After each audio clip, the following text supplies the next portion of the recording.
On the day before the state of emergency was declared, there were no murders in Jamaica at all that day. And that no one can say that that was because of a state of emergency. We must not confuse correlation with causation. The fact that two things happen at the same time doesn't mean that one caused the other. The fact that I sneeze when a mango falls doesn't mean it's my sneeze caused a mango to fall. As you know, the opposition has again been consistent in our position that the use of the state of emergency as a routine crime-fighting tool is not in keeping with the constitution of the country. Our position is that the state of emergency procedure in the constitution is an extraordinary procedure which suspends the rights of all Jamaicans who are within the state of emergency area and is only to be used where it is necessary to protect the state and the democracy in which we live from subversion by violent elements. That is not the situation in Jamaica. We have chronic violent crime that is crying out for a solution that can address the root causes of crime, even as we suppress it through appropriately tailored measures that do not infringe or undermine our basic fundamental rights and freedoms. And as a result of the actions that the opposition has taken, I'm happy that our entertainers and party promoters who have over 2 years of the pandemic are not going to be facing another year, another Christmas, where they cannot keep their entertainment events because of the state of emergency. It would be most unjust to have large numbers of persons unable to make a basic living and make Christmas revenue that they have been desperate to try and make for so long, depriving them of that again. The bar operators, the community round-robin promoters, jerk chicken men and others who sell at night to make an honest dollar would have been forced to stay at home under the curfews in the state of emergency. How would they have been able to feed their families this Christmas if it continued? And why is it right for them to be punished because we have a prime minister who promised us that we'd be able to sleep with our windows and doors open, but has no clue how to deliver a plan for achieving that? The motoring public, law-abiding Jamaicans going to work, will no longer have to be in traffic for hours lining up with their roof lights on to achieve nothing but frustration. The security forces who have long been complaining about long hours, meals, food arriving late, and literally just standing all day or sitting down watching cars pass to and fro through checkpoints will no longer have to go through that frustrating and pointless exercise. Jail cells around Jamaica that have been filled with persons, few no doubt guilty, but many innocent Jamaicans will no longer be filled with those who are innocent. And we know that over the 5 years, the off and on use of states of emergency has resulted in many lives being badly damaged as a result of long periods of detention of innocent persons who have lost their jobs and have been stigmatized as a result of having been incarcerated in detention for long periods of time. The state of emergency is a band-aid. It does not hold guilty persons accountable because a state of emergency is about detention only. It is not a strategy for investigating criminals, for securing evidence, or indeed for successfully prosecuting them. It just kicks the can down the road. And we've been seeing that for 5 years now, where this government has been kicking the can down the road, relying on states of emergency in circumstances which we feel are inconsistent with the Constitution. And it has to come to an end. Time come for that. I'm glad to see the Jamaica Council of Churches doing the right thing and saying they cannot support the use of the state of emergency in circumstances where the constitutionality of its use in that way is in doubt. I also want to say again that we are willing to work with the government to try and find sustainable solutions to Jamaica's chronic problem of violent crime. But cooperation requires mutual respect. The way in which parliamentarians of the JLP, both in the House and in the Senate this week, have treated the opposition the disrespect and aggression that they have shown towards us for standing up for the rights of the Jamaican people and defending and upholding the Constitution in accordance with our oath is frankly disgraceful. And it does not suggest any honest and authentic wish on the part of the government to collaborate with the opposition at all. Nevertheless, the door remains open for collaboration. We wish to be part of the solution and to help this government, which obviously needs the help, to find a sustainable solution to Jamaica's crime problem. I want to go into and describe one measure which I have been promoting for some time behind closed doors with the government. I first articulated it in a summary way in July at a shadow cabinet meeting at which we had invited the Commissioner of Police and his team to attend, and I outlined it then as an approach which I think is much more suited to the problem they're trying to solve. It is a problem where, based on what they have said, there are approximately 300 known violence producers in the country. There's no reason why we have to suspend or infringe the basic human rights, the constitutional rights of half of the Jamaican population in the SOE areas that were declared in an attempt to deal with 300 violence producers. We need a tool that is designed to achieve that.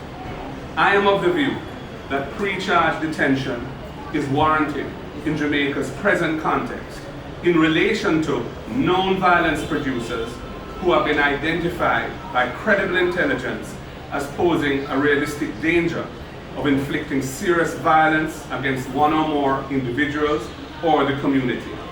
A legal procedure can be developed and enacted quickly, whereby law enforcement can apply to the Supreme Court ex parte, that means without notice to the other side, providing supporting affidavits of the credible intelligence that justifies the immediate detention of this individual, and seeking a pre-charge detention order in order to protect against that credible risk of serious violence.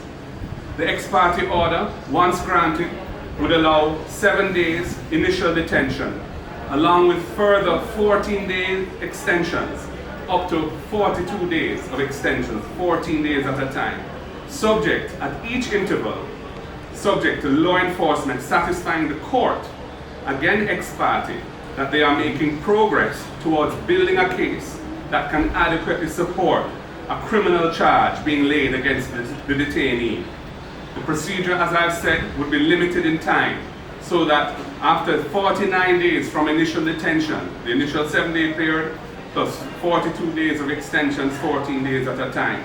After that 49-day period, the person must either have been charged or must be released. The affidavit evidence supporting the detention order would not be publicly available in a court file, but would be made available in redacted form to the detainee's defense counsel. Redacted meaning any sensitive information, names of witnesses and so on would be removed to protect vulnerable persons from any adverse action. And the detained person would have the right during this period to apply inter partes, that means giving notice to law enforcement, apply to the court for his release if he can satisfy the court that the detention is unwarranted and that he does not pose a credible threat of violence. Law enforcement, as I've said, would be entitled to notice of any application for him to be released and would be entitled to oppose it if they so wish. And I'm advocating that a specific case management judge would be assigned to this process to oversee the detention for the 49-day period.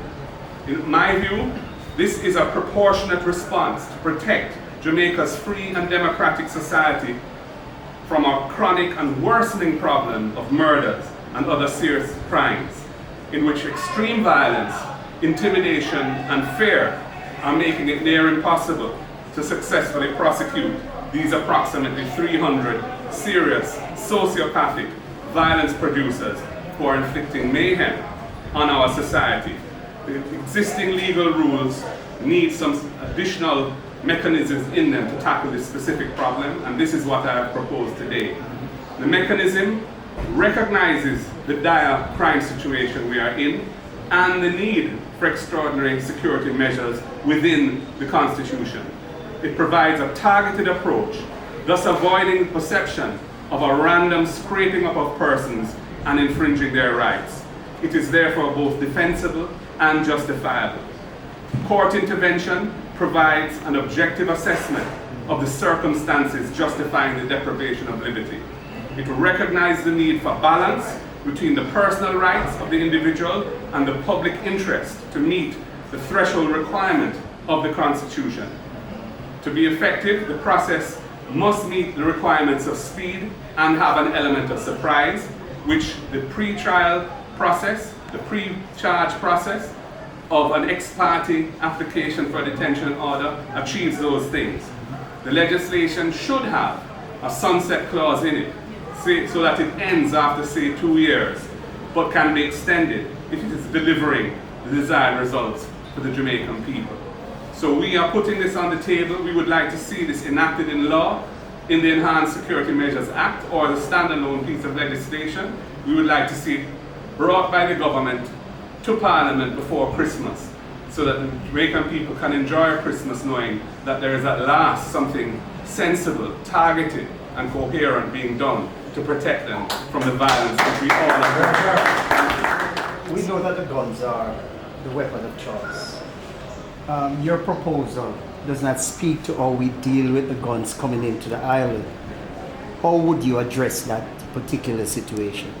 I think that requires serious collaboration between Jamaica and in particular the United States, which is the main source of weapons coming into the country illegally.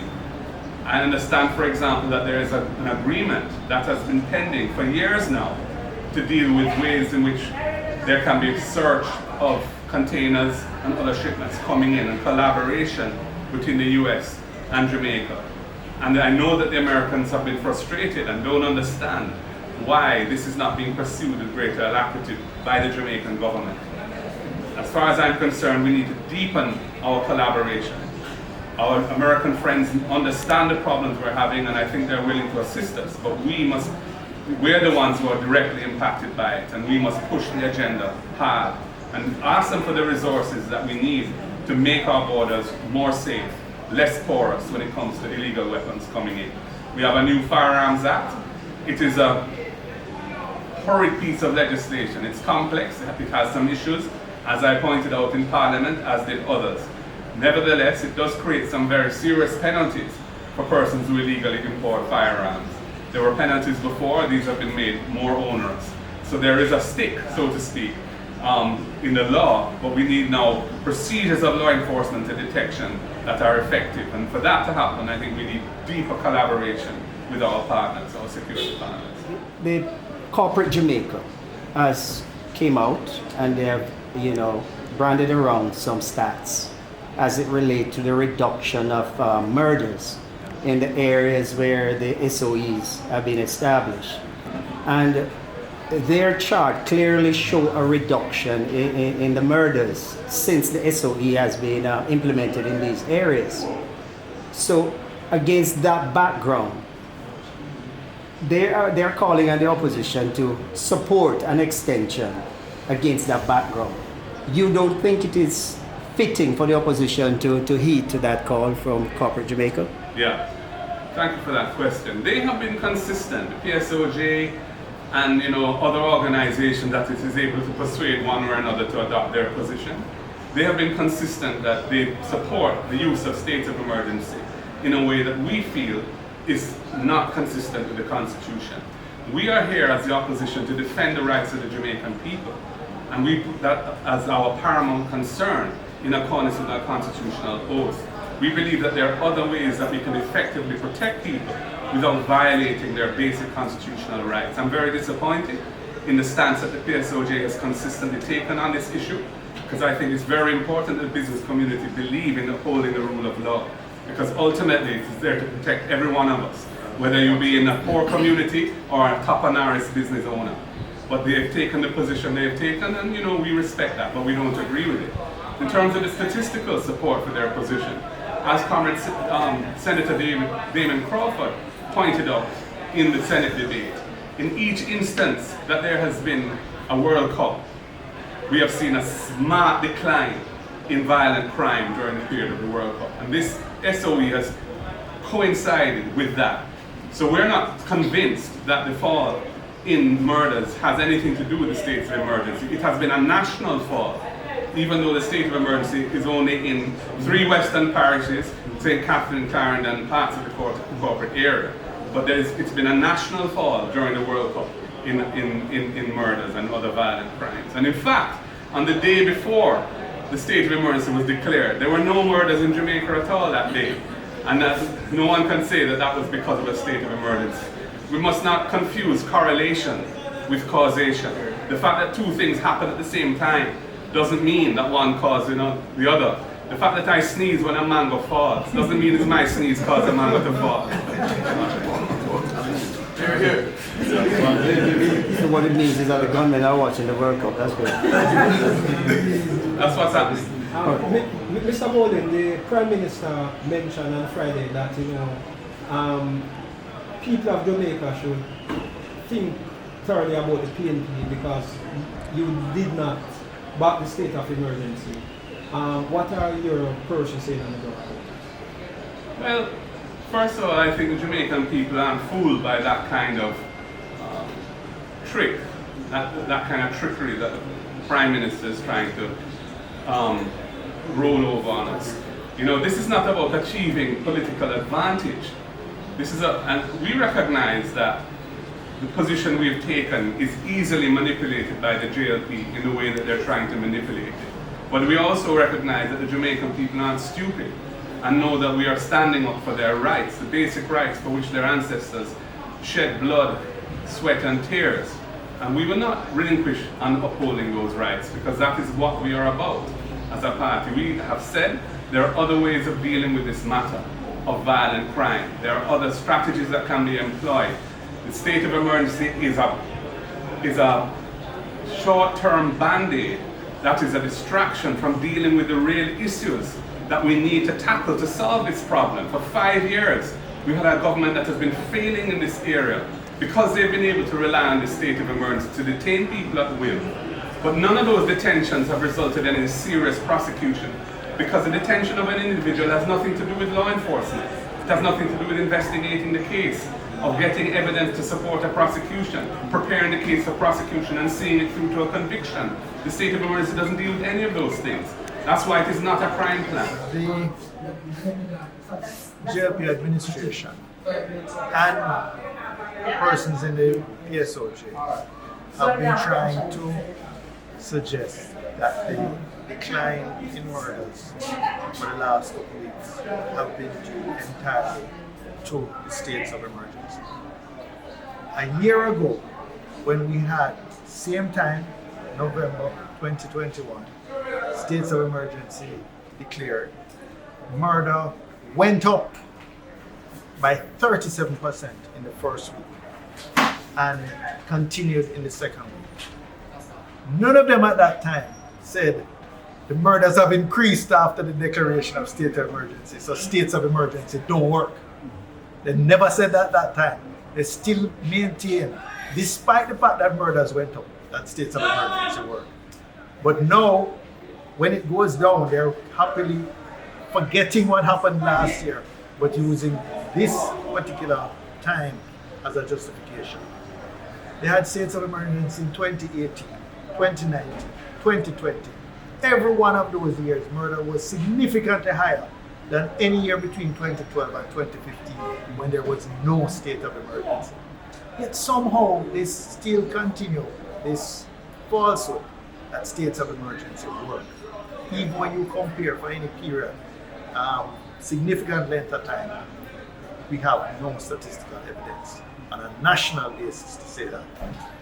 Now, interestingly, even in this last 2 weeks, murder has not just gone down in the parishes where they have states of emergency.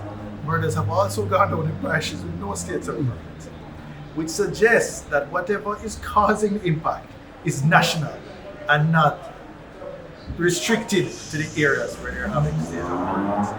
So it's very convenient for them to try and credit everything. Oh, look what has happened. But as Senator Crawford pointed out in the debate on Friday, if you go back 3-4 World Cup periods, we always have substantial declines in violent crime when World Cup, or in fact, most of these big international sporting events take place. I can't tell you, maybe a statistician could do an analysis, but it can't be based on a week or two's data. It must be based on data over the entire 5-year period that they've been using this so-called tool. Would you say that they are disingenuous to put those figures out there and create a correlation between the SOE and the reduction? Of course, absolutely. There's a saying that you have lies, damn lies, and statistics. So they're being disingenuous with the use of the statistics. If they're going to say it works this time, let them say why this time it has worked and it didn't work at this exact same time of the year last year. Same state of emergency.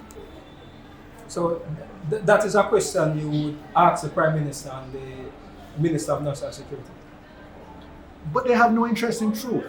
They have only an interest in finding an excuse to blame the opposition. As a number of speakers have pointed out, if they so believe in this thing, and if they're unconcerned with the constitutionality of it, then just keep declaring your 14-day declarations. You don't have to come to an extension. Why is the extension so important? So you can have an excuse to blame the opposition for your own failures.